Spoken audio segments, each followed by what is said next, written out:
मोदी सरकार ने बीते 8 सालों में कुछ ऐसे फैसले लिए जिसका नुकसान देश और देशवासियों को उठाना पड़ा। विपक्ष का दबाव रहा या फिर जनता का विरोध, एक दो मामले को छोड़ दिया जाए तो सरकार ने अपने फैसले वापस नहीं लिए, बस उनमें कुछ संशोधन ही किया। हालांकि विपक्ष की ओर से पूरी ताकत से आवाज उठाई गई, लेकिन विपक्ष को सरकार ने अधिकांश मौकों पर अनसुना ही किया। कुछ मामलों में सुप्रीम कोर्ट को भी दखल देना पड़ा। आज एक बार फिर मोदी सरकार का एक फैसला सवालों के घेरों में आ गया है। दरअसल सरकार ने देश की जनता को रोजगार देने का वादा तो कर दिया, लेकिन रोजगार उपलब्ध नहीं करा पाई। कभी कोरोना महामारी की आड़ ली गई तो कभी यूक्रेन और रूस के बीच चल रही सैन्य संघर्ष।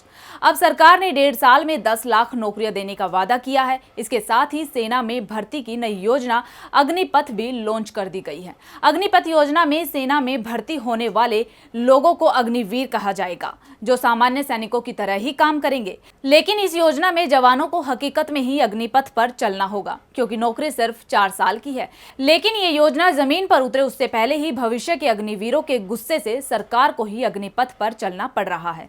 जो तस्वीर इस समय देश के अलग अलग हिस्सों से सामने आ रही है वो बेहद ही डरावनी है।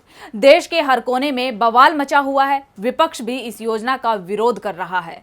इस विरोध की आवाज अब मोदी सरकार के कानों तक भी पहुंच गई है। इसीलिए ही इस स्कीम को लेकर बैठक की गई, पर बैठक में कोई खास नतीजे नहीं निकले और देश का युवा सरकार से खासा नाराज है।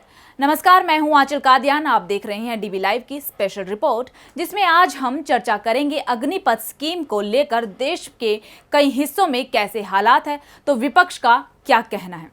पूरे देश में हंगामा मचा हुआ है, युवाओं में गुस्सा है, वो सड़कों पर है और सरकार जिद पर अड़ी हुई है और इस जिद का अंजाम भुगत रहा है देश। खासकर बिहार में सबसे ज्यादा बवाल मचा हुआ है। बिहार की राजधानी पटना के मसौढ़ी में युवाओं ने जमकर हंगामा किया। हजारों की संख्या में रेलवे स्टेशन पर पहुंचे युवाओं ने रेलवे स्टेशन में आग लगा दी। तो उधर जब पुलिस ने बवाल को रोकने के लिए हल्का बल का प्रयोग किया तो गुस्साए युवाओं ने पुलिस पर पथराव कर दिया।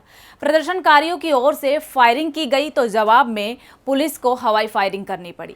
हालात ज्यादा बिगड़ते देख पुलिस ने आंसू गैस के गोले भी दागने पड़े। लेकिन इन सब के बावजूद भी युवा घंटों तक रेलवे स्टेशन पर कब्जा जमाए रहे। हंगामे के चलते कई ट्रेनों को रद्द कर दिया गया। बिहार में अब दिन में ट्रेन के संचालन पर रोक लगा दी गई। ट्रेन रात 8 बजे से सुबह 4 बजे के बीच में ही चलाई जाएगी। बिहार के मुख्य विपक्षी पार्टी आरजेडी की तरफ से कल यानी कि शनिवार को बिहार बंद भी बुलाया गया। बीजेपी और जेडीयू को छोड़कर बिहार की सभी पार्टियों ने इस बंद का समर्थन दिया और उनके नेता बंद के समर्थन में सड़क पर भी दिखाई दिए। टहेटा में प्रदर्शनकारियों ने थाने के सामने खड़ी बस में आग लगा दी तो वहीं एक ट्रक को भी आग के हवाले कर दिया गया। प्रदर्शनकारियों के निशाने पर बीजेपी नेता, उनके घर और पार्टी के दफ्तर भी आ चुके हैं। नेताओं का घेराव हो रहा है। बीजेपी नेताओं को अपनी ही पुलिस पर भी अब भरोसा नहीं रहा है, जिसके बाद उन्हें केंद्र से सुरक्षा की गुहार लगाई और केंद्र ने पार्टी के 10 नेताओं को सीआरपीएफ की सुरक्षा भी दे दी। बढ़ते बवाल के बीच बिहार के ज्यादातर जिलों में मोबाइल इंटरनेट को भी बंद कर दिया गया ताकि अफवाहों को रोका जा सके। तो उधर युवाओं का कहना है कि ये कैसा मजाक है कि महज 4 साल काम करने के बाद जब युवाओं की असली जिंदगी शुरू होगी तब उन्हें रिटायर कर दिया जाएगा। युवाओं की मांग है कि जिस तरह से कृषि कानूनों को वापस लिया गया उसी तरह से इस योजना को भी रद्द कर दिया जाए।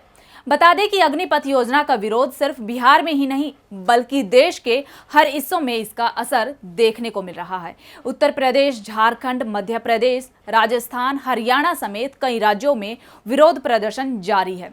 अब इस विरोध में राजनीतिक दलों ने भी उतरना शुरू कर दिया है। विपक्ष लगातार मोदी सरकार को घेर रहा है। कांग्रेस अंतरिम अध्यक्ष सोनिया गांधी ने अस्पताल से देश के युवाओं के नाम एक लेटर जारी किया।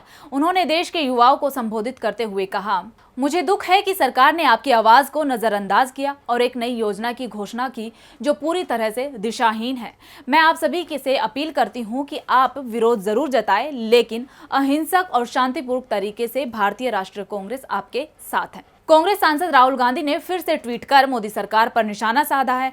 ईडी का सामना कर रहे राहुल गांधी के तेवर पहले से भी ज्यादा आक्रामक हो गए हैं। चलिए आपको बताते हैं कि राहुल गांधी ने अपने ट्वीट में क्या कुछ कहा है। अग्निपथ स्कीम पर मोदी सरकार को घेरते हुए राहुल गांधी ने लिखा, 8 सालों से लगातार बीजेपी सरकार ने जय जवान जय किसान के मूल्य का अपमान किया है। मैंने पहले भी कहा था कि प्रधानमंत्री जी को काले कृषि कानून वापस लेने पड़ेंगे। ठीक उसी तरह उन्हें अब माफी वीर बनकर देश के युवाओं की बात माननी पड़ेगी और अग्निपथ को भी वापस लेना ही पड़ेगा। ये पहला मौका नहीं जब राहुल गांधी ने मोदी सरकार की गलत नीतियों पर सवाल उठाए हैं। इससे पहले भी कई बार सरकार की गलत नीतियों पर सवाल उठा चुके हैं और राहुल गांधी ही नहीं बल्कि विपक्ष अक्सर ही आवाज उठाता है। कांग्रेस ने प्रेस कॉन्फ्रेंस कर सरकार को आड़े हाथों लिया। कांग्रेस नेता प्रमोद तिवारी, पवन खेड़ा और युवा नेता कन्हैया कुमार ने अग्निपथ स्कीम को लेकर प्रेस कॉन्फ्रेंस की और इस योजना की कड़ी आलोचना की। कांग्रेस के वरिष्ठ नेता पवन खेड़ा ने कहा कि पहली बात, बिना सोचे समझे नीतियां थोप कर लोगों की जिंदगी के साथ, देश की सुरक्षा के साथ खिलवाड़ करना बंद कीजिए।